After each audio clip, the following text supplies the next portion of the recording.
Hey Progression Fitness, wanted to talk to you today about how to return back to the gym safely as things start to open back up. So I just want to say that the coaches are doing an incredible job with making sure that we're monitoring how we return back to the gym. So listen to them, they know what they're talking about. But I want to talk a little bit more on the scientific side as to why that's so important and how we look at that from an injury risk reduction, okay? So one of the things that we look for as PTs is what we call the acute to chronic workload ratio. So your acute fitness is what you do in a 7-day time period.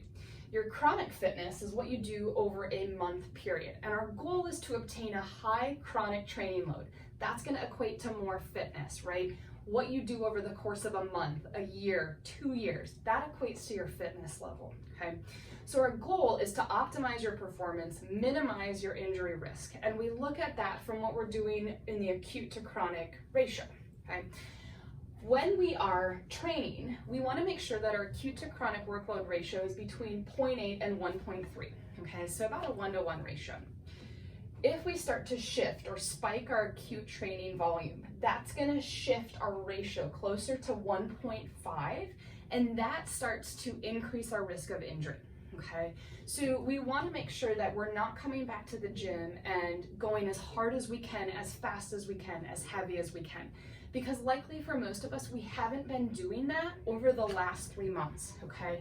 Things have changed. We don't have access to the same equipment. We don't have the same weight that we used to be doing. And so what our fitness level is now is completely different than what it was 3 months ago. And we have to take that into consideration, that we have to gradually get there, not just jump right back into it, okay? So one of the things that Progression does such an amazing job of is the philosophy of quality, then quantity, then intensity, right? You have to move with good technique, with lightweight. Can you master the technique? Then can you add a little bit of weight and still keep that same technique? From there, can you then increase the intensity? Okay, I can go faster, I can go harder with that same weight or heavier at the same technique, okay? As we return back to the gym, this is a perfect opportunity to really nail in that quality piece, right? If you had been struggling with your snatch before, you couldn't keep it close to your body, okay, this is the opportunity. We're all coming in starting fresh, likely with less strength than we had before. So working on the technique first, gradually adding the weight, not just jumping into it because you know that's what you used to be able to do. So nail out your technique and then move from there, okay? The other way that we can watch how we're getting back into our fitness is what we call rate of perceived exertion. So 0, it's a scale of 1 to 10, or 0 to 10, and 0 is absolutely nothing. I am sleeping, I am not exerting any energy.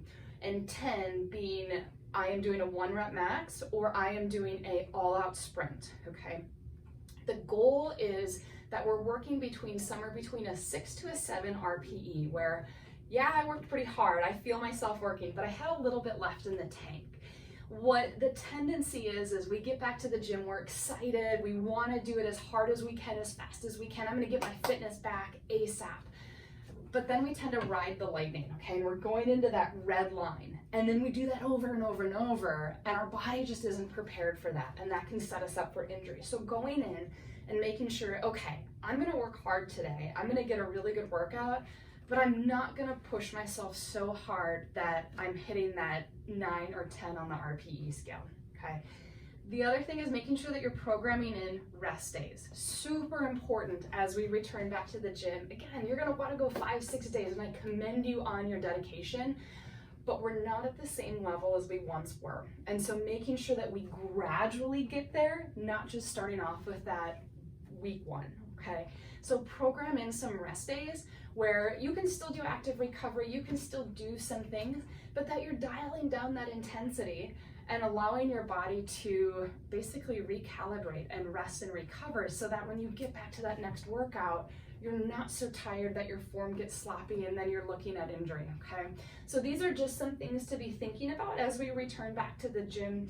The coaches are excellent resources, so if you have questions, ask them, okay? If you have other questions, feel free to ask me. I'm here to help you out, and I can help you look at, oh my gosh, as you return back to the gym, this is what our programming should be looking like 3 days a week, 4 days a week, whatever, and then over the course of time, we're getting back at it, okay? We're here to help you out, trying to mitigate the risk of injury, but we're excited about getting back to fitness because we know that that's so important, not only for our mental health, but just staying healthy, right? Stronger people, fitter people are harder to kill. So we wanna make sure that we're fit, we just don't wanna see injury. So good luck with everything, take this into consideration, we're here to help you out.